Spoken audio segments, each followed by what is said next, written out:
પાટણ અને સિદ્ધપુર વિધાનસભા વિસ્તારમાં મતદાર યાદી સુધારણા કાર્યક્રમ અંતર્ગત મતદારોના નામ કમી કરવા માટે હજારોની સંખ્યામાં વાંધા અરજીઓ રજૂ કરવામાં આવી છે। આ મામલે પાટણના ધારાસભ્ય કિરીટ પટેલે તેને લોકશાહીના મતાધિકારને દૂષિત કરવાનો પ્રયાસ ગણાવી કલેક્ટરને રજૂઆત કરી। વિસનગર તાલુકાના દેણપ ગામ નજીક ગત રવિવારે સાંજે એક હિટ એન્ડ રનના અકસ્માત સર્જાયો। ખેતરમાંથી માતા પિતા સાથે ઘરે પર ફરી રહેલી 9 વર્ષની બાળકી નેવા દેવી પૂજકને પૂરપાટ ઝડપે આવતી વેગનર કારે ટક્કર મારી। અકસ્માતમાં બાળકીને ગંભીર ઇજાઓ થતાં તેની હાલત નાજુક છે। મહેસાણાના ઘેરાલુ પંથકમાં અલ્પેશ ઠાકોરના આગામી સંમેલન પૂર્વે જ રાજકીય ગરમાવો તેજ બન્યો છે। ગુજરાત ક્ષત્રિય ઠાકોર સેનાના પ્રમુખ અભિજીતસિંહ ભારતની આગેવાનીમાં ખેરાલુથી અંબાજી સુધી એક વિરાટ શક્તિ પ્રદર્શન યોજવામાં આવ્યું હતું। પ્રદર્શનમાં પાટણના સાંસદ ભરતસિંહ ડાભી, મહેસાણા પૂર્વ સાંસદ નટુજી ઠાકોર, પૂર્વ ધારાસભ્ય બળદેવજી ઠાકોર જોડાયા। મલેકપુર ખાતેથી શ્રી ભવાનીધામ સંકલ્પ યાત્રાનો ભવ્ય પ્રારંભ કરવામાં આવ્યો।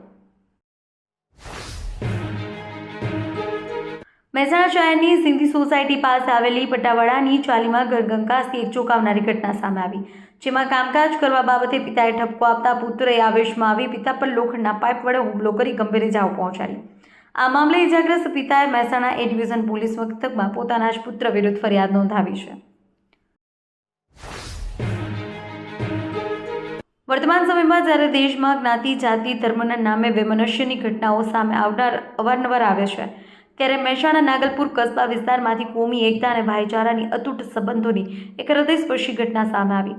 અહીં એક હિન્દુ ભાઈએ પોતાની મુસ્લિમ ધર્મની બહેનના સંતાનોના લગ્નમાં 1.1 લાખ રૂપિયાનું મામેરું ભરી સમાજમાં માનવતાનો સંદેશ પ્રસરાવ્યો છે।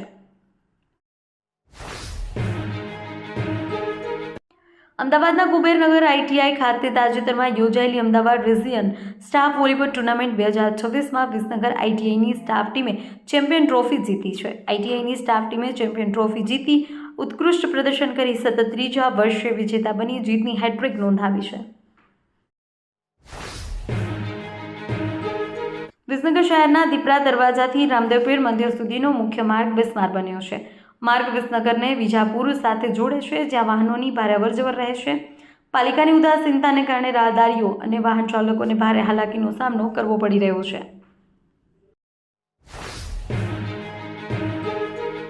મહેસાણા જિલ્લાના ગઢી તાલુકાના ધનાલી ગામ ખાતે આવેલ હનુમાન દાદાના મંદિરમાં ચોરીનો બનાવ બન્યો છે।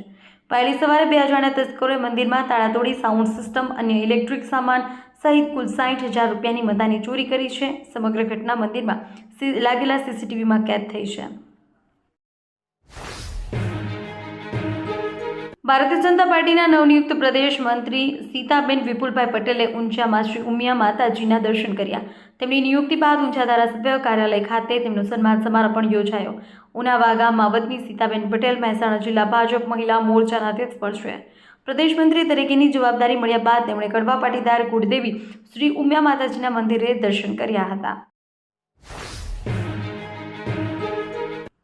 થરાદ શહેરમાં 2 શખ્સોએ એક યુવકને ઢોર માર મારી જાનથી મારી નાખવાની ધમકી આપતા યુવકે કેનાલમાં ઝંપલાવી મોતનો હવાલો કર્યો છે। આ મામલે 2 માથાભારે શખ્સો સામે થરાદ પોલીસ મથકે ફરિયાદ નોંધાવાઈ છે। બીજી તરફ યુવકે દોડી કેનાલમાં મોતની છલાંગ લગાવી અને સીસીટીવી પણ સામે આવ્યા છે।